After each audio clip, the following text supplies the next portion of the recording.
হ্যাঁ ঋতুপর্ণা, একটু আগে মাসুরা বলছিলেন যে যখন আগের রাত্রে হয়তো টেনশন হয় কিন্তু ওয়ার্ম আপ শুরু হলে আর কোনো চিন্তা থাকে না, এটা কি ঠিক?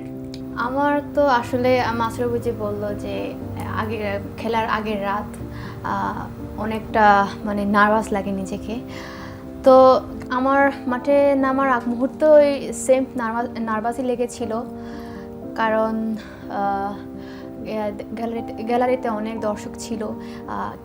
ভিতরে যত না দর্শক বাইরের বেশি ছিল, কারণ বাইরেও ছিল, হ্যাঁ বাইরে বেশি ছিল, কারণ ভিতরে আর তো কোনো জায়গা নাই। তো আমরা এর আগের বারেও একই দর্শক ছিল, তো ওই পরিস্থিতির সাথে আমরা খুবই পরিচিত। তো সেক্ষেত্রে আমাদের ক্যাপ্টেন সাবিনা আপু আমাদেরকে সব সময় সাহস দিয়েছেন যে আমরা এই পরিস্থিতির সাথে আগে হচ্ছে পরিচিত ছিলাম, সো এটা চাপ নেওয়ার কোনো দরকার নেই। হ্যাঁ, আমার কোচ থেকে সাবিনা আপু থেকে শুরু করে আমাদের কোচিং স্টাফ যারা ছিলেন সবাই আমাদেরকে হচ্ছে প্রত্যেকটা প্লেয়ারকে মনে সাহস দিয়েছেন। তো ওই সাহসটা নিয়ে হচ্ছে আমরা মাঠে নেমেছি এবং ওই আমাদের সেরাটা দিয়ে খেলার চেষ্টা করেছি এবং করতেও পেরেছি।